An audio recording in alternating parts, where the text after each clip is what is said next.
नमस्कार, मैं हूं दीपक मिश्रा। देखिए, बेसिकली ये क्लास 10th का जो प्रीवियस ईयर के एग्ज़ाम हुए थे, उसके बहुविकल्पीय प्रश्न यानी जो ऑब्जेक्टिव क्वेश्चन आते हैं, उसकी ये सीरीज़ है। इसमें आपको सोशल साइंस का ये मैं कंटिन्यू कर रहा हूं। तो चलिए स्टार्ट करते हैं। पहला क्वेश्चन है, जर्मेनिया के रूपक की निम्नलिखित विशेषताओं का उनके महत्व के साथ मिलान कीजिए और सही विकल्प का चयन कीजिए। ऑप्शन ए, टूटी हुई जंजीर। बी, बाज छाप कवच। सी, वसूल पत्तियों का ताज। या फिर डी, तलवार। इनको आपको इन महत्व से समझाना, ये विशेषता थी और ये महत्व। अच्छा, टूटी हुई जंजीर आप खुद अपने दिमाग से सोचें, कोई जंजीर को तोड़ देगा तो उसको क्या मिलेगी? मतलब कोई गुलाम था, वो जंजीर को तोड़ देगा तो आज़ादी मिलेगी, ऑब्वियस सी बात है। तो ए का मिल जाएगा फोर्स से। चलिए बी को मिलाने का प्रयास करते हैं। और बी, बाज छाप कवच। देखो, ये अगर आपको क्वेश्चन नहीं भी पता है फिर भी आप दिमाग लगा के इन्हें कर सकते हैं। कवच का मतलब क्या होता है? सेफ्टी करना, आपकी पावर है कवच। तो ऑब्वियस सी बात है, शक्ति। यानी बी का आपका मिल जाएगा थर्ड। और सी, वसूल पत्तियों का ताज। यानी अगर ताज का मतलब क्या है, ऑब्वियस सी बात, जो बहादुर होगा वो ताज पहनेगा। तो सी का एक हो जाएगा। और डी यानी तलवार। तलवार बंदा कब लेगा? जब मुकाबले की तैयारी करना हो। तो डी का दो हो जाएगा। तो चलिए इसमें देखते हैं किसमें है। ए का फोर। ए का फोर यानी इसमें भी नहीं, इसी में है ए का फोर। अगर आप सिर्फ इसी बिहाफ पे कर ले, अगर आपको मान लो ये नहीं पता, ये नहीं पता, ये नहीं पता, आप सिर्फ टूटी हुई जंजीर से दिमाग लगा ले कि आज़ादी का मिलना है, यानी ए का फोर। तो ए यानी ये ए वाला फोर कहाँ इसमें? ए का फोर यहाँ पे, यानी इसका जो सही आंसर है वो है ऑप्शन बी। चलिए सेकंड क्वेश्चन पर आते हैं। निम्नलिखित में से कौन सा पहलू बी आर अम्बेडकर और ईवी रामास्वामी नायकर के लेखन में समान था? ऑप्शन ए, भारत में जाति व्यवस्था पर लेख लिखना। बी, महिलाओं के अनुभवों पर प्रकाश डालना। सी, सांस्कृतिक विरासत के बारे में जागरूकता बढ़ाना। या फिर डी, भारतीयों को उनकी राष्ट्रीय स्वतंत्रता के लिए प्रेरित करना। तो इसका जो सही आंसर होगा वो होगा भारत में जाति व्यवस्था पर लेख लिखना। देखिए, बी आर अम्बेडकर यानी भीमराव अम्बेडकर जी जाति व्यवस्था के खिलाफ थे और इन्होंने जाति व्यवस्था पर बहुत ही उम्दा उम्दा काम किए। और ये तीनों गोलमेज सम्मेलन में भाग लेने वाले भारतीय थे। आपको पता है जो गोलमेज सम्मेलन हुआ था वो तीन हुए थे, 1930 में, 1931 में और 1932 में। ये प्रथम गोलमेज सम्मेलन था, ये सेकंड और ये थर्ड। यानी प्रथम गोलमेज सम्मेलन 1930, द्वितीय 31 और तृतीय 32। और गांधी जी द्वितीय गोलमेज सम्मेलन में भाग लिए थे। चलिए अगले क्वेश्चन पर आते हैं। निम्नलिखित में से किसने भारत में पहले लोहा और इस्पात उद्योग की स्थापना की थी? यानी एक ऐसा उद्योग, एक ऐसी इंडस्ट्री जहां पर इस्पात का मतलब हुआ एल्युमिनियम, लोहा का मतलब हुआ आयरन। यानी आयरन और एल्युमिनियम की इंडस्ट्री स्थापित करने वाले पहले भारतीय कौन थे? जे आर डी टाटा, पुरुषोत्तम दास टंडन, आर जी सरैया या फिर ठाकुरदास। तो देखिए इसका जो सही आंसर है वो है जे आर डी टाटा। इन्होंने पहले फर्स्ट लोहा और इस्पात उद्योग की स्थापना की थी और पहला कॉटन मिल मुंबई में लगाया गया था। कहाँ लगाया गया था? मुंबई में। और आप लोग कमेंट करके बताइए कि किस साल पहली कॉटन मिल की स्थापना मुंबई में किया था अंग्रेजों ने। तो अगला क्वेश्चन, ये आपका इंग्लिश सेक्शन है, वही क्वेश्चन है जो इंग्लिश में लिखे हैं, लेकिन हम लोग हिंदी में पढ़ रहे हैं तो हम लोग हिंदी की बात करेंगे। निम्नलिखित को कालानुक्रम में व्यवस्थित कीजिए और सही विकल्प का चयन कीजिए। मतलब ये कुछ बातें दी गई हैं, 1 2 3 4। ये कह रहा है कि इनको आप स्टेप वाइज करिए, एक सेट में करिए कि पहले अगर मान लीजिए 4 आता है तो पहले आप इसको लगाइए, फिर ये, फिर ये। तो देखिए पढ़ते हैं। ब्रेटन वुड्स सम्मेलन में अंतर्राष्ट्रीय मुद्रा कोष की स्थापना की। केंद्रीय शक्तियां और मित्र राष्ट्रों के बीच विश्व युद्ध छिड़ा। चलिए ऑप्शन इसको पकड़ कर करना ज्यादा आसान होता है। चलिए ऑप्शन बी लेते हैं, ए लेते हैं पहले। ऑप्शन ए में पहले तीसरा नंबर, कार निर्माता हेनरी फोर्ड उत्पादन के लिए असेंबली लाइन पद्धति को अपनाया। चलिए ठीक है, ये तो कुछ सही लग रहा है। उसके बाद आते हैं दूसरे नंबर पर। दूसरा नंबर क्या है? उसके बाद उन्होंने क्या किया भाई? उसके बाद उन्होंने क्या, अगर मान लीजिए 2 पर आते हैं। 2 पर क्या है? केंद्रीय शक्ति और मित्र राष्ट्रों के बीच द्वितीय विश्व युद्ध छिड़ गया। एक, ब्रेटन वुड्स सम्मेलन में अंतर्राष्ट्रीय मुद्रा कोष की स्थापना हुई। और फिर लास्ट में पश्चिमी अर्थव्यवस्था ने खुद को G77 समूह के रूप में संगठित किया। चलिए इसको है कि नहीं है देखते हैं, आगे आते हैं। फर्स्ट, अगर मान लीजिए बी को हम लगाएं तो फर्स्ट पे क्या है, ब्रेटन वुड्स सम्मेलन में अंतर्राष्ट्रीय मुद्रा कोष की स्थापना की। दूसरे नंबर पर आएगा केंद्रीय शक्तियां और राष्ट्रीय राष्ट्रों के बीच विश्व युद्ध छिड़ गया। तो आप देख रहे हैं पैटर्न आपको सही नहीं लग रहा है, पहले युद्ध करा, मुद्रा कोष की स्थापना हो जा रही है, उसके बाद युद्ध हो रहा है, ये होगा नहीं। अगर सी को हम देखें, फोर्थ कह रहा है पश्चिमी अर्थव्यवस्था ने खुद को G20 समूह के रूप में संगठित किया। अगर आप संगठित करते हैं तो तुरंत नहीं होगा, पहले कुछ करेंगे तब संगठन होगा, यानी ये वाला भी नहीं सही होगा। अगर डी पे आए तो जब ये नहीं सही है तो ये भी फोर्थ है, ये भी नहीं सही होगा। तो इसका जो सही ऑप्शन है ऑप्शन ए, यानी सबसे पहले क्या हुआ कि कार निर्माता हेनरी फोर्ड ने उत्पादन के लिए असेंबली लाइन पद्धति को अपनाया। उसके बाद उन्होंने क्या किया, दूसरे नंबर केंद्रीय शक्ति और मित्र राष्ट्रों के बीच द्वितीय विश्व युद्ध छिड़ गया। ब्रेटन वुड्स सम्मेलन में अंतर्राष्ट्रीय मुद्रा कोष की स्थापना हुई। और चौथा, पश्चिमी अर्थव्यवस्था ने खुद को G20 समूह के संगठन के रूप में घोषित किया। तो इसका सही ऑप्शन है ऑप्शन ए। चलिए अगले क्वेश्चन पर आते हैं। क्वेश्चन 5 कह रहा है कि निम्नलिखित जानकारी की सहायता से आपको फसल को पहचानना है और पहचानने के बाद ये 4 विकल्प है, गेहूं, मक्का, चावल, गन्ना। आपको लगाना है कि इसमें से कौन सा सही होगा।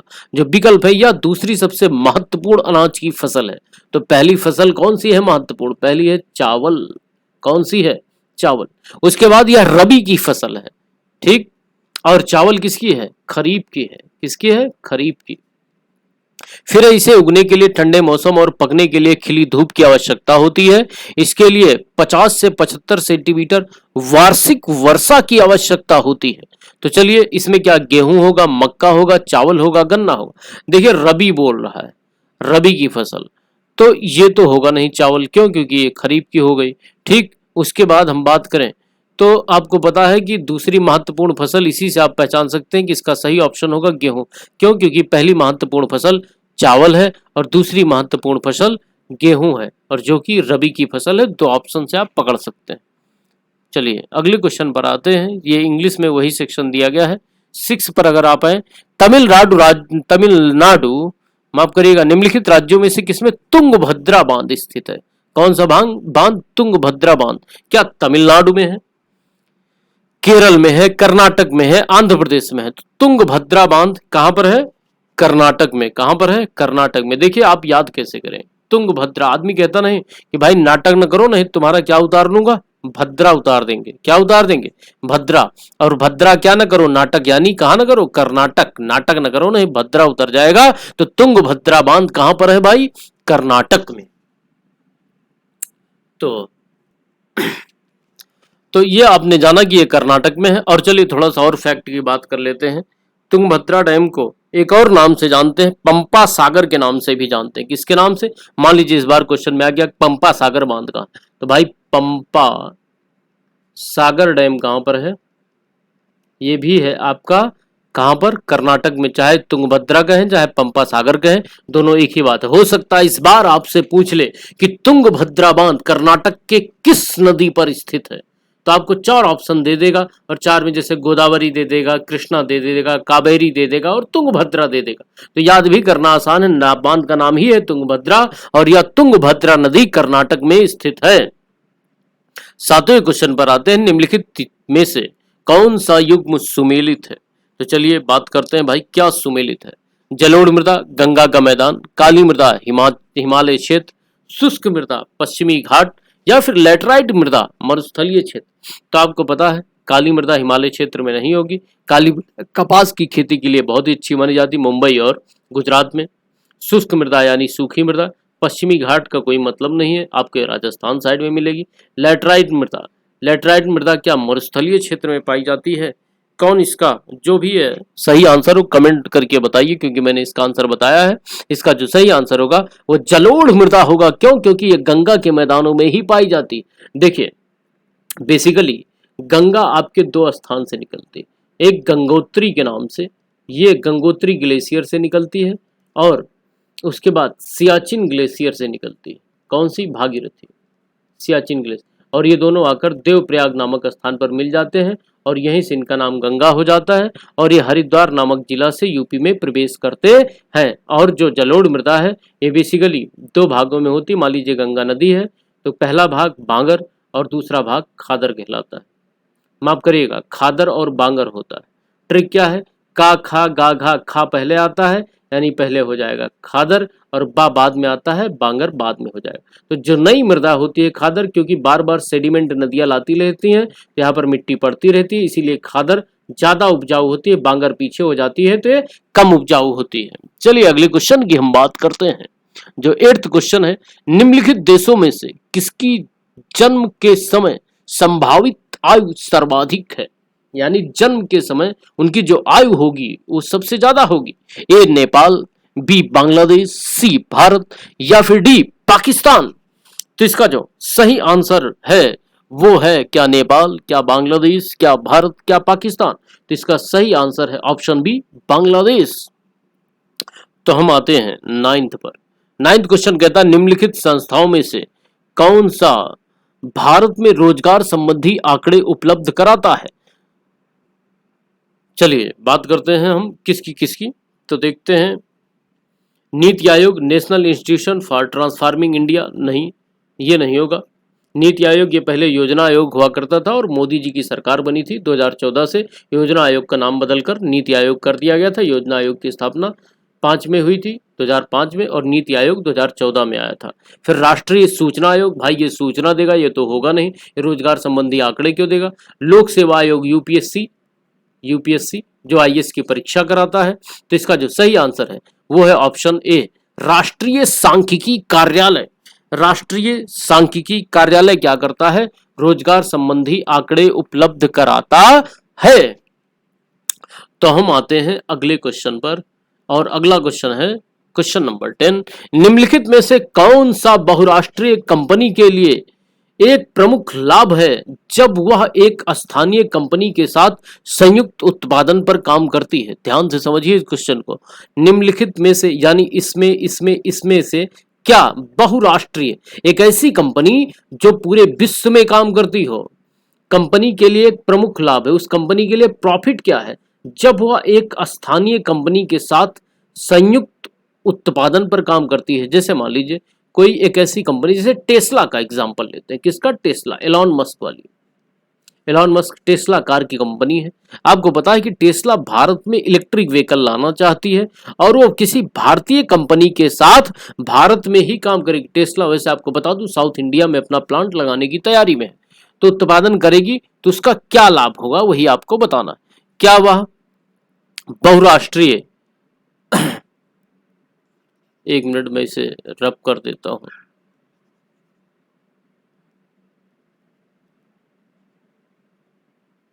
सॉरी,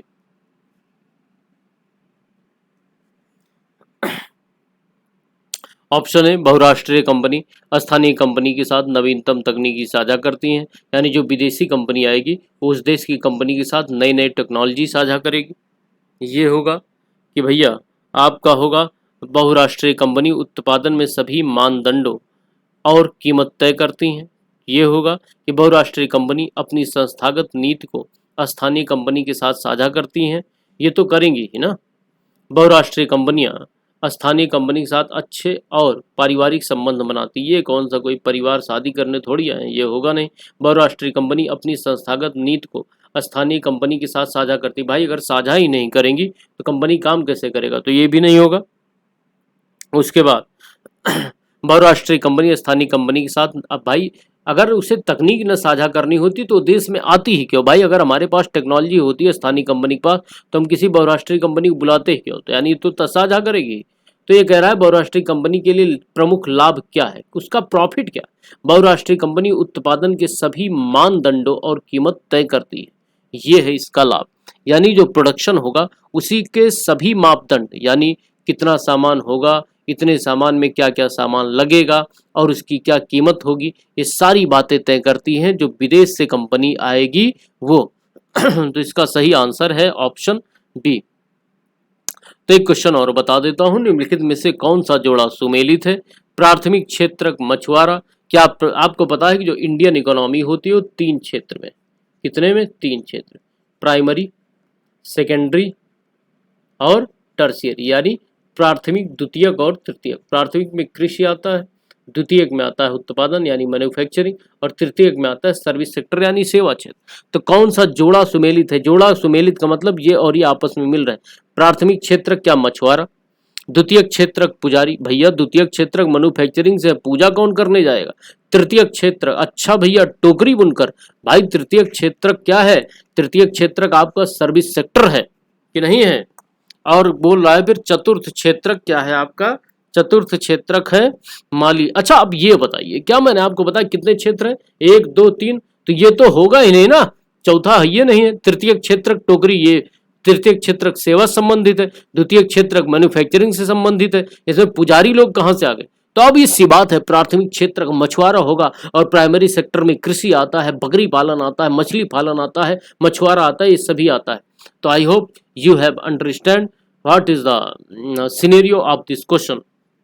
सो अच्छा, अगर आप ये बात कर लें क्या है इस क्वेश्चन को, 12वें को देखते हैं। देखिए मान लीजिए कि एक क्षेत्र में 4 परिवार, चलिए, और उनकी मासिक आय 10,000, 20,000, 30,000, 40,000 है, और उनकी औसत आयु क्या होगी? तो देखते हैं भाई क्या होगी। चलिए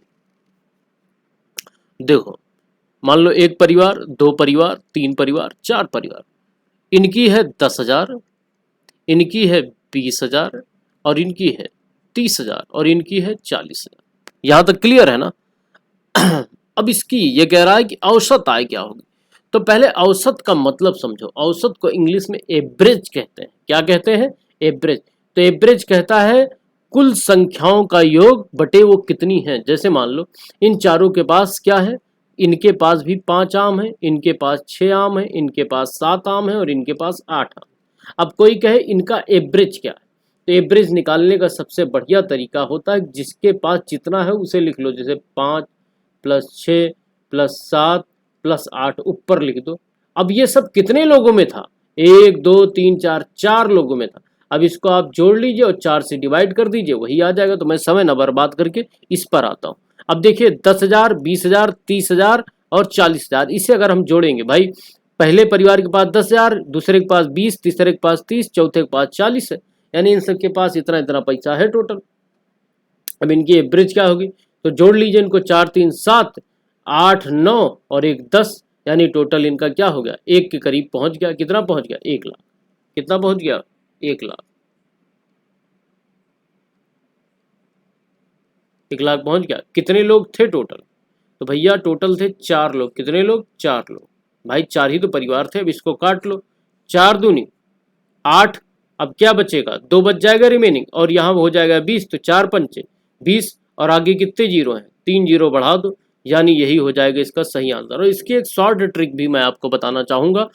ध्यान से देखिए, एवरेज में दिया गया है, तो अगर आपको ये जोड़ने में दिक्कत हो रही है, ऐसे जोड़ लो, 20 10 30, और 30 30 60, और 60 40 100। 100 है, और 100 कितने लोगों में है? 4 लोगों में है, तो 25 चौके 100 होगा, 25 आएगा, और 25 किस ऑप्शन में? इसमें है, यानी ए सही हो जाएगा। तो आई होप आपको वीडियो जरूर अच्छी लगी होगी। लाइक करिए या ना लाइक करिए, कमेंट करिए या ना करिए, लेकिन जो क्वेश्चन पूछा उसे कर लीजिए और इसे पढ़ जरूर लीजिए। Thanks for listening. Thank you. God bless you all.